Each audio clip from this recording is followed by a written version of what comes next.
우리가 세상을 살아가면서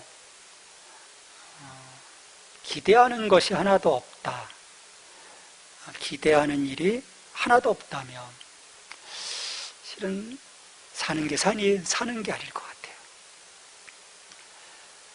우리는 늘 어떤 그 사람에 대한 기대, 또 일에 대한 기대,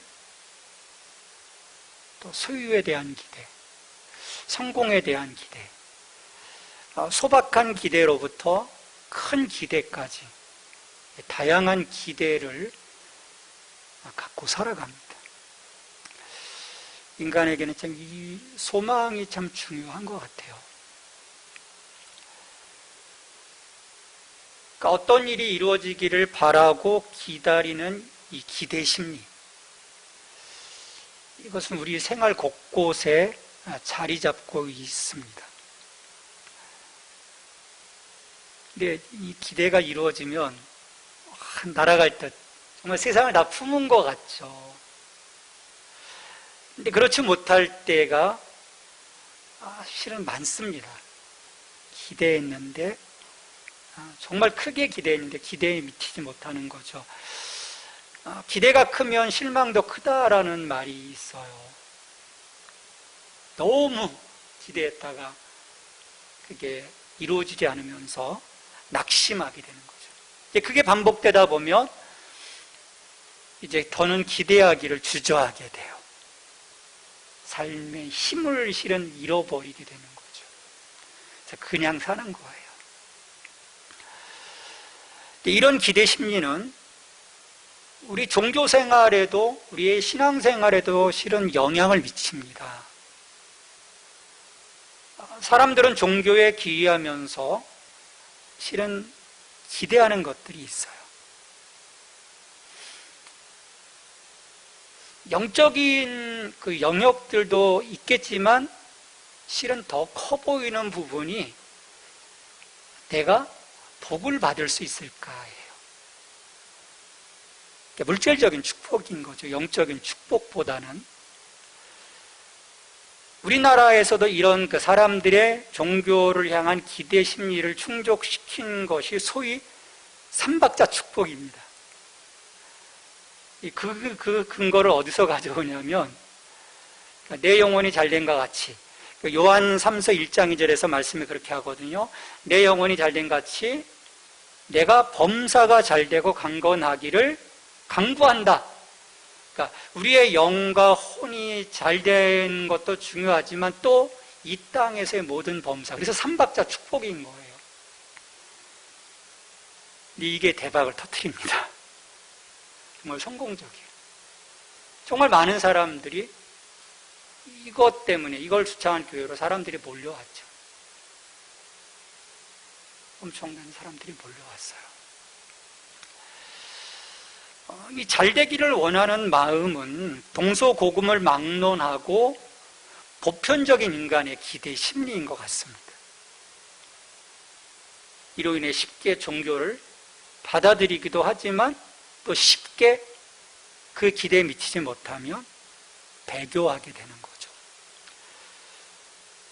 예수님을 따르던 그 제자들과 무리에게도 우리가 성경을 읽어보면 나름 기대 심리가 있었어요.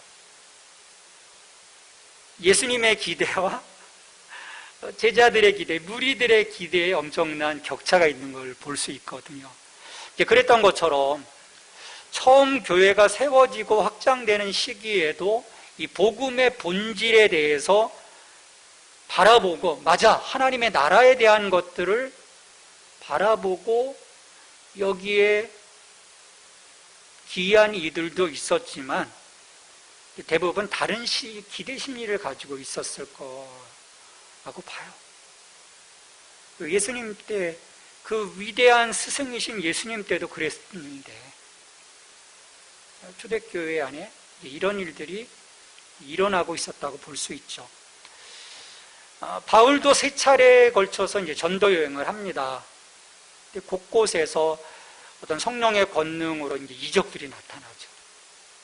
예수의 이름의 능력으로 병자들이 치유받기도 하고, 에베소에서는 심지어 그 바울의 손수건을 갖다 병자에게 얹어놓으면 병이 낫기도 하고, 이런 그 놀랄 만한 사건들을 통해서 많은 이들이 예수님의 이름으로 세례를 받았고요, 곳곳에 교회가 세워지기 시작합니다. 그러면서 이제 사람들이 들어오게 됐죠. 그런 과정에서 방금 말씀드렸던 것처럼 다른 기대를 가지고 들어온 이들도 많았을 것이라고 봐요. 자, 바울이 처음에 에베소에서 예수님의 이름으로 세례를 베풀었을 때 12명의 성령을 받고 방언도 하고 예언도 하게 돼요. 석 달 동안 하나님 나라에 관해서 이제 회당에서 막 가르치죠. 제자들을 양성하는 거예요. 이제 그러다가 따로 2회 동안 여러분들이 아시는 두란노 서원에서 2회 동안 날마다 말씀을 가르쳐요. 제자들에게 이제 계속 말씀을 가르치는 거죠. 그러다 한 사건이 일어납니다. 사도행전 19장에 보면 제사장 스게와의 아들들이 있는데 자기들도 이 바울처럼 예수의 이름으로 축기를 하고 싶은 거예요. 마침 악기 들린 사람이 있었던 거예요. 그래서 이 스게의 아들들이 예수의 이름으로 이제 바울이 증거하는 예수의 이름으로 명하노니 귀신아 물러가라, 그렇게 했겠죠.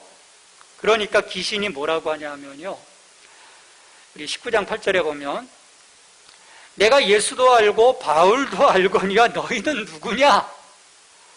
그러면서 이 귀신 들린 사람이 이 스게와의 아들들에게 달려 들어가지고 막 행패를 부려서요, 이게 그걸 견뎌내지 못하고 옷을 훌러덩 벗고, 그러니까 유대인들이 입는 옷은 그냥 훌러덩 벗을 수 있거든요. 벗어 던지고 이제 도망을 간 거예요. 이 장면을 지켜보던 사람들에 의해서 소문이 쫙 퍼집니다. 그러니까 사람들이 두려워하는 거예요. 오, 예수 이름이 뭐길래 야, 귀신이 저런 얘기를 다 할까? 두려워하면서 예수님을 많은 사람들이 믿게 되고요, 또 마술하는 사람들이 마술책을 모아서 엄청난 양의 마술책을 불태우는 사건이 일어나요. 이 사건으로 인해서 에베소의 교회가 부흥하게 됩니다. 사도행전 19장 20절에 보면 이와 같이 주의 말씀이 힘이 있어 흥왕하여 세력을 얻으니라, 그렇게 표현하고 있어요. 저는 여기에서, 이 상황 속에서 이런 모습을 또 보는 거예요. 소위 신적 전쟁에서 패하자 승자 쪽으로 몰려가는 사람들의 모습을 보는 거죠. 이야, 예수가 더 강하네? 수호신을 바꾸는 거예요. 이야, 이 신을 믿으면 내가 더 강한 신의 보호를 받을 수 있겠다. 실은 그 당시 고대 지방의 팽배해 있는 그런 신앙의 모습이죠. 하나님에 대한 올바른 지식을 갖고 있지 못하기 때문인 것입니다. 이 3년 동안 예수님의 특별 교육을 받은 제자들도 하나님 나라를 제대로 이해하지 못했는데 이들이 오죽했겠습니까? 그러니까 보이는 게 전부인 거예요.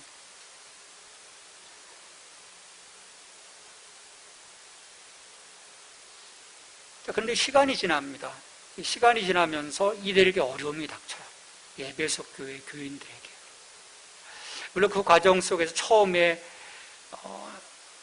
그 유대인들이 어떤 그 핍박, 또 마술을 행하던 사람, 그래서 그 마술을 통해서 돈 벌었던 사람들, 그런 사람들의 핍박도 받지만 이제 교회가 막 부흥해 가다가 시간이 지나 하나의 어려움, 큰 어려움이 닥칩니다. 그들의 영적 스승인 바울이 로마 당국에 의해서 체포가 되어지고 로마로 위송되는 작전이 시작된 거예요. 결국 로마의 감옥에 갇힌 신세가 됩니다. 이 상황을 바라보는 에베소 교회의 성도들의 마음이 실은 편할 리가 없는 거예요. 상당한 어려움과 시기에 빠집니다. 용기를 잃어버린 거죠. 이건 뭘까? 지금 하나님 나라 예수 그리스도의 능력, 그 이름을 외치던 이 사도 바울이 왜 지금 저렇게 잡혀가게 됐지? 왜 갇혔지? 그리고 그런 그 스승을 잃어버린 양떼들의 어떤 그 불안함, 이제 그런 것들을 통해서 이들이 시리에 빠져 있는 거죠.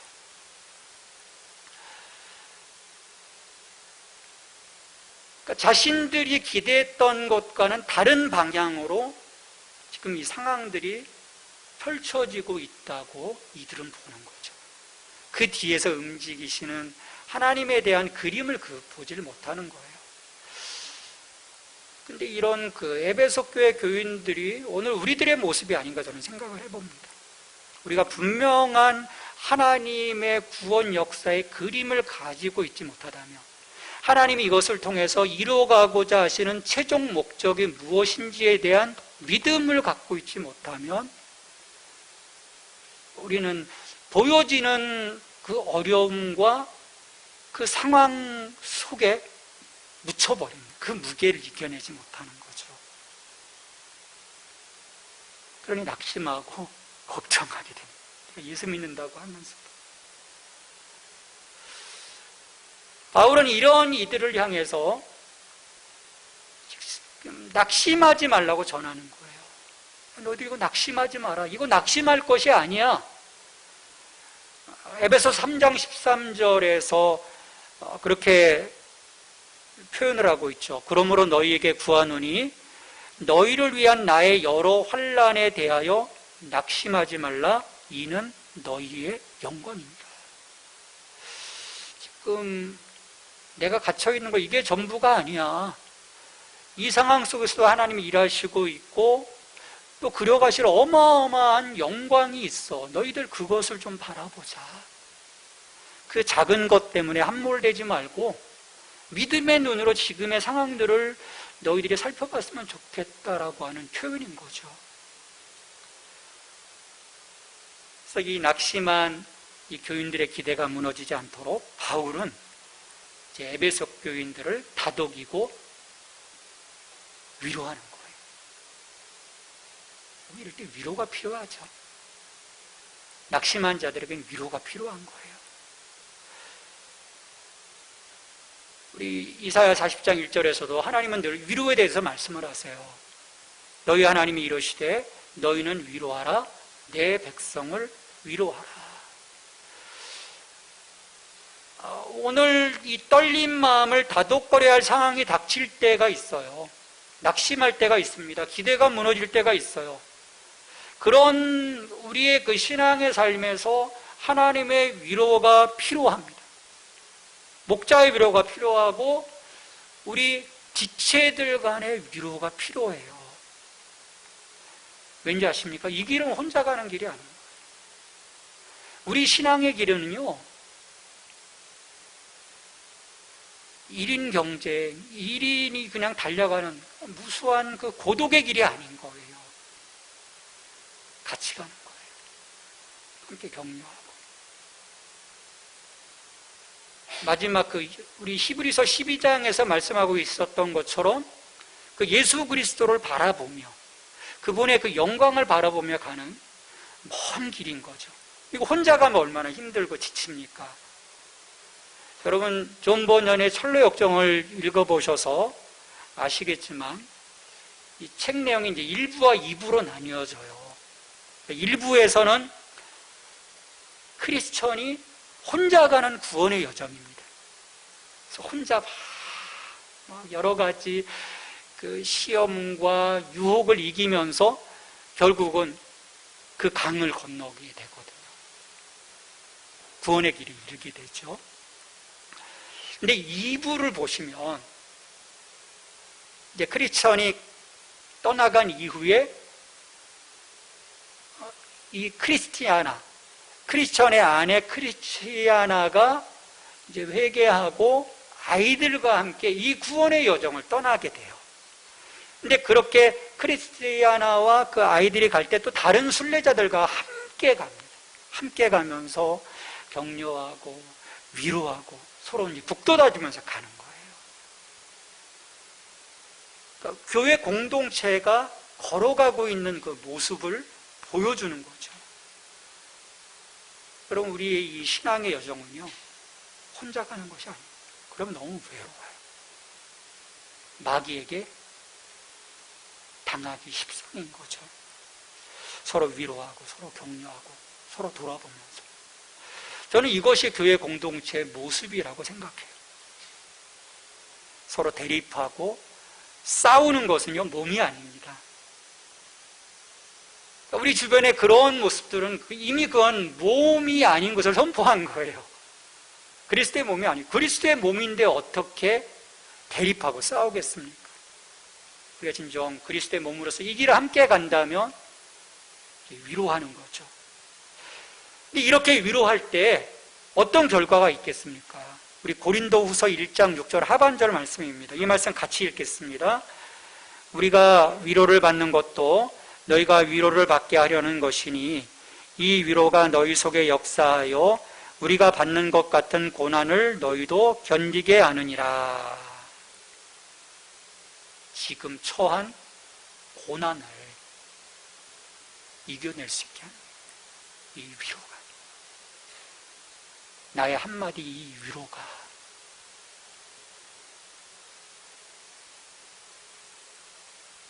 바울은 갇혀 있어서 에베소 교인들은 낙심했지만 정작 갇혀 있는 바울은 소망이 있었어요. 왜? 그림을 갖고 있었으니까. 거기에서도 그는 하나님 나라의 증거자였어요. 양옆에 쇠사슬이 묶여있고 같이 묶여있는 그 로마 병정들에게 하나님 나라를 전했거든요. 찾아오는 수많은 사람들에게 그는 그가 할 수 있는 모든 것을 다 하고 있었어요.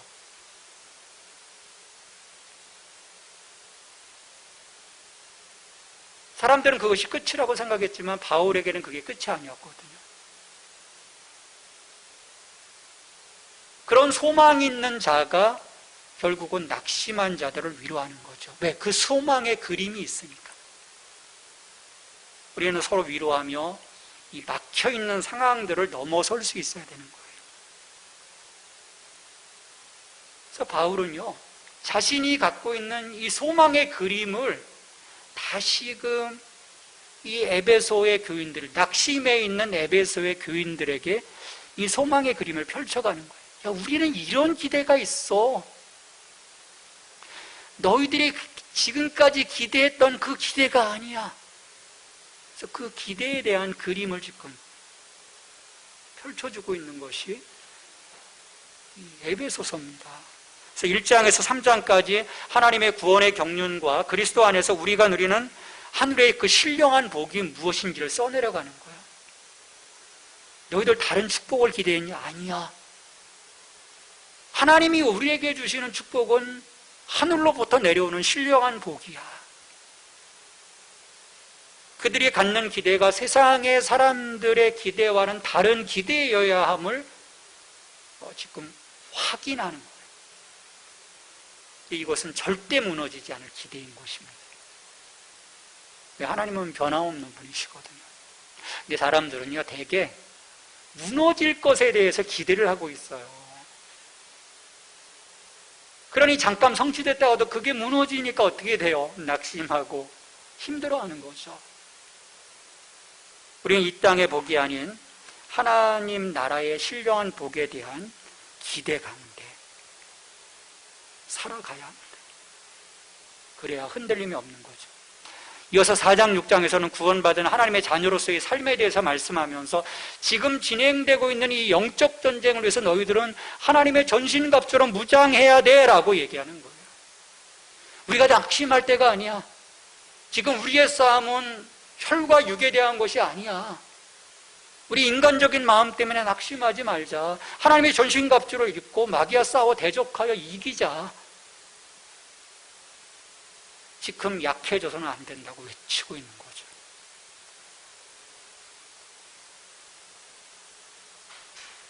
이 모든 것을 다 서술하면서 21절, 22절에서 야, 나는 아무것도 할 수 없는, 너희들이 생각했던 것처럼 아무것도 할 수 없는 그런 상황에 처해 있는 게 아니다. 나는 지금 내가 할 수 있는 것이 있어. 그래서 두기고를 통해서 내가 지금 무엇을 하려고 하는 건지, 여기 감옥에 갇혀 있지만 이 하나님의 거대하신 이 그림을 가지고 내가 무엇을 지금 하려고 하는 건지 너희들에게 알려주겠다.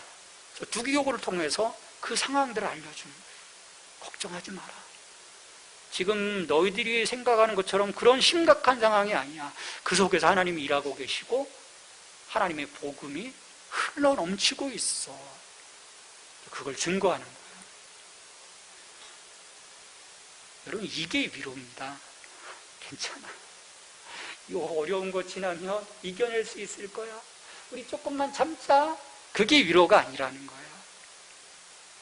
그가 갖고 있지 못한 소망의 그림을 다시금 회복하도록 하는 것이요, 위로입니다.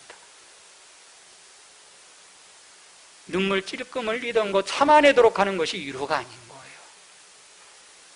모든 상황 속에서 의연해질 수 있도록 하는, 그것을 넘어설 수 있도록 하는 소망의 위로. 사도 바울은 그것을 지금 에베소서를 통해서 시도하고 있는 것입니다. 그리고 그 위로와 함께 23절, 24절에서 이 에베소 교회 교인들을 향해서 정말 하나님의 필요한 그 축복의 선물들을 선언하고 있어요. 기도하고 있어요. 그것은 바로 삼위일체 하나님께서 우리에게 주시는 축복입니다. 이걸 우리가 누릴 수 있어야 되는 거죠. 정말 그 예수 안에 있다면 이 고난을 넘어서, 우리의 낙심을 넘어서. 23절 말씀입니다. 함께 읽습니다.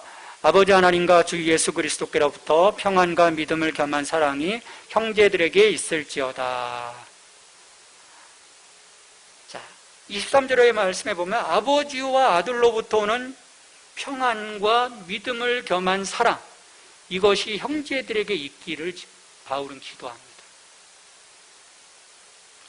평안은요, 단지 어려운 상황을 넘어서서 그 어떤 잔잔한 상태를 말하는 것이 아니에요. 예를 들어서 어떤 심신이 막 미약해지고 막 힘들 때 심신 안정제를 먹어서 그 감정이 좀 이렇게 추스러지는 그런 상태를 말하는 것이 평안이 아닙니다. 이 샬롬은 그리스도로 인하여 하나님과 화해하여 회복된 그 원만한 관계 안에서 누려지는 거예요. 그리스도가 우리에게 주시는 선물입니다. 내가 진정 그리스도와 연합하여 그리스도 안에 있을 때만이 누릴 수 있는 거예요. 어떤 상황에서도 요동치지 않게 하는 힘이 바로 평안입니다. 샬롬인 거예요. 그러니까 내가 하나님께로부터는 그 평안 가운데 있으면 지금 옆에 있는 이런 상황과는 상관없이 내 모든 것이 흔들리지 않는 거죠. 우리는 너무 쉽게 흔들리거든요. 어떤 그 일들에 의해서 압박을 받게 되고, 사람에 대해서 압박을 받게 되고, 스스로 어떤 그 감정의 어떤 그 추스리지 못함 속에서 막 격동하게 되는데, 내가 진정 하나님의 그 위로 속에서 분명한 소망의 그림을 갖고 있다면 우리는 이것들을 이겨낼 수 있는 거죠. 이렇게 평안과 함께 바울은 형제들에게 사랑이 있기를 또한 기원하고 있어요. 사랑. 근데 이 사랑에 그냥 사랑이 아니에요. 믿음을 겸한 사랑입니다. 즉 믿음 안에서 진정 이루어지는 신적 사랑이에요. 믿음 없는 사랑은요, 아버지 하나님의 다음 없는 사랑이 아닙니다. 우리는 일반적인 사랑을 할 수 있어요. 기분 좋을 때, 내 마음이 좀 넘칠 때 다른 사람들을 그냥 인간적으로 사랑할 수 있어요. 그러나 모든 상황 속에서 사랑할 수 있는 사랑은 아닌 거죠. 왜냐하면 믿음 없는 사랑은 다음 없는 아버지의 사랑이 아니라 이기적인 인간의 사랑이기 때문인 거죠. 그래서 우리가 믿음을 겸한 사랑 안에 있을 때만이 우리 공동체는 진정으로 사랑하는 공동체가 될 수 있습니다. 서로 위로할 수 있는 거죠. 서로 돌볼 수 있는 거죠. 함께 갈 수 있는 거죠. 그렇지 못하면 늘 깨어지게 되어 있습니다. 근데 중요한 것은요, 이 평안과 사랑은 우리 안으로부터 이루어지지 않습니다. 내가 이룰 수 있는 것이 아니에요. 내가 노력한다고 주어지는 것이 아니에요. 하나님과 그리스도로부터 오는 것이라고 사도 바울이 분명히 이야기를 하고 있습니다.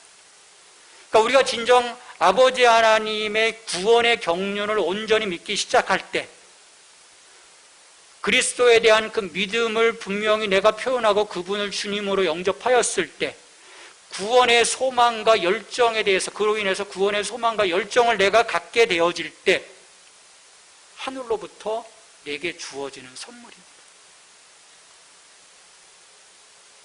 그래서 사도 바울은 앞에서 그들을 향한 그 구원에 대한 확신과 그 소망에 대해서 반복적으로 얘기했던 거예요. 그것이 그들 속에 각인되어지고 그들의 그 신령한 지식을 통해서 하나님을 바라보고 예수님을 바라볼 때 그 하나님으로부터, 그 그리스도로부터 그 평안과 그 믿음을 겸한 사랑이 그 가운데 임하기 때문입니다. 우리가 이 그림을 가질 수 있어야 돼요. 우리는 우리 기독교의 본질을 너무 쉽게 봅니다. 그냥 예수 믿으면 되지. 뭐 어려워. 그냥 주일날 예배 잘 찬양하고 예배 참석하고 헌금하고 좀 봉사하고 그러면 되지. 아니요. 본질을 명확히 알 때 그게 힘이 되는 거예요. 그게 우리를 붙잡아 주게 되죠. 다른 하나는 하나님의 은혜입니다. 자, 평안과 사랑을 축원했죠. 그리고 맨 마지막으로 하나님의 은혜예요. 우리가 진정 하나님의 은혜가 아니면 살아갈 수가 없습니다. 이 기독교의 그 모든 근본은요, 하나님의 은혜와 사랑으로부터 시작이 되어져요. 그 은혜가 내게 있어야 되는 거죠. 은혜 안에 있어서 내가 하나님의 자녀가 됐고 구원받은 존재이기 때문입니다. 그런데 이와 같은 은혜를 누가 볼 수 있습니까? 사도 바울은 명확하게 표현해요. 그리스도를 변함없이 사랑하는 모든 자. 여기에서 변함없는 사랑이 요구돼요. 우리 주 예수 그리스도를 변함없이 사랑하는 모든 자에게 은혜가 있을지어다. 여러분, 변함없이 그리스도를 사랑하고 계십니까? 여러분의 마음은 변함없으십니까? 변함없이 그리스도를 사랑하기 위해서 우리에게 필요한 것이요, 이 첫 번째 축복의 결실인 거예요. 믿음을 겸한 사랑인 거예요. 누군가를 사랑하고 끝까지 그 사랑을 이루어가는 그 삶, 그것은 믿음 안에서 이루어져가는 사랑이라는 것입니다. 이것이 참으로 아름답고 신실한 삶이라는 거죠. 그렇게 그리스도를 변함없이 사랑하는 그 사람에게 하나님이 은혜를 주신다는 거예요. 우리는 하나님의 은혜를 싸구려 은혜로 삼을 수가 없는 거예요. 우리는 하나님을 향한, 그리스도를 향한 헌신이 필요한 것입니다. 한 번의 헌신이 아니라 변함없이, 일평생 변함없이 하나님을 향해 나아갈 수 있는, 그리스도를 향해 나아갈 수 있는 그 마음을 하나님은 우리에게 요청하고 계세요. 우리 하나님은 언제나 변함없으신 분입니다. 어제나 오늘이나 동일하신 분이세요. 늘 마음을 바꾸는 것은 누굽니까? 우리입니다. 온탕, 냉탕 반복하잖아요. 우리는 변함없이 주님을 사랑하는 성도가 되어야 합니다. 그때 하나님은 우리에게 선물을 주시는 거예요. 은혜를 주시는 것입니다. 자, 바울이 이렇게 에베소서를 통해서 이들을 위로하고 소망으로 위로하고 간절히 축복하며 기도하는 것은요, 이들이 하나님 나라의 지체이기 때문이에요. 하나님이 이루어 가시고자 하시는 새로운 공동체, 그리스도의 몸이기 때문입니다. 오늘 우리도 동일하죠. 그리스도의 몸된 지체들로서 우리는 조화를 이룰 수 있어야 합니다.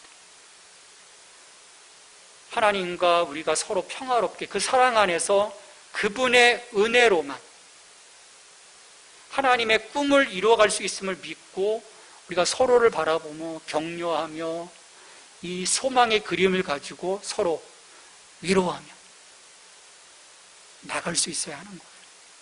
그럴 때 우리가 낙심하지 않습니다. 우리의 기대가 무너지지 않습니다. 우리가 오늘 성령 안에서 묶어주신 한 지체된, 한 몸된 예수 생명교회 지체들로서 우리가 이 같은 이 그림을 가지고 서로 소망 가운데 위로하고 소망 가운데 격려하면서 이 길을 갈 수 있게 되길 바랍니다. 우리 하나님이, 우리 그리스도께서, 우리 성령님께서 그 같은 우리들과 영원토록 동행하여 주실 줄을 믿습니다. 우리 같이 기도하겠습니다. 같이 기도할 때 주님, 오늘 이 상황 속에서 우리에게 위로하여 주시고 우리가 다시금 이 소망의 분명한 그림을 갖고 나갈 수 있도록 도와주시옵소서. 또 그런 그 믿음을 선포하고 나갈 때 우리에게 평안을 주시고 믿음을 겸한 사랑을 주시고 은혜를 주시옵소서. 우리 같이 기도하겠습니다. 하나님 아버지 감사합니다. 우리의 삶의 그 모든 너무나 낙심하고 싶어할 때가 많습니다. 우리가 기대했던 것들이 무너지고 그것 때문에 주님, 다시금 우리가 무너지지 아니할 기대를 갖게 하여 주시옵소서. 하늘의 소망을 갖게 하여 주시옵소서. 구원의 열정과 기쁨이 있게 하여 주시옵소서. 주님, 우리의 이 모든 바라보는 눈이 이제 점점 주님의 눈으로 바라볼 수 있게 주시옵소서. 주님, 바울이 에베소 교회를 향해 축원했던 것처럼 주님, 우리 안에 평안과 사랑과 은혜가 임하기를 원합니다. 하늘로부터, 아버지께로부터, 그리스도로부터 임하는 이 평안과 사랑과 은혜로 우리의 삶에 부욕해 되게 하여 주시옵소서. 그 모든 상황을 넘어서게 하여 주옵소서. 이것이 큰 힘이 되게 하여 주시옵소서.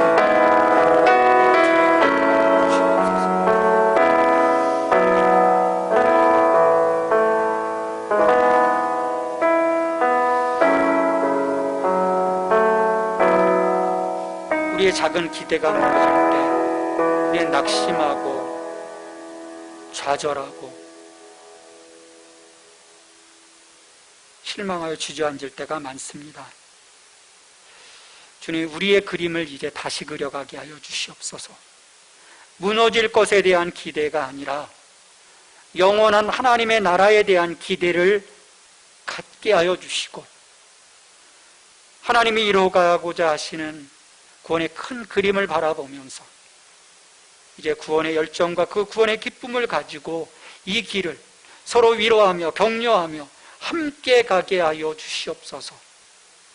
그런 우리들에게 하늘로부터, 아버지로부터, 그리스도로부터, 성령님으로부터 평안과 믿음이 겸한 사랑과 은혜가 임하여 우리의 삶이 부욕해 되어지기를 원합니다. 주님, 우리의 이 길을 더욱더 강화시켜 주시옵소서. 우리의 삶을 강화시켜 주시옵소서. 이 마지막 영적 싸움에서 우리가 이기게 하여 주옵소서. 승리의 기쁨을 매일매일 맛보게 하여 주시옵소서. 이 모든 간구를 예수님의 이름으로 기도합니다. 아멘.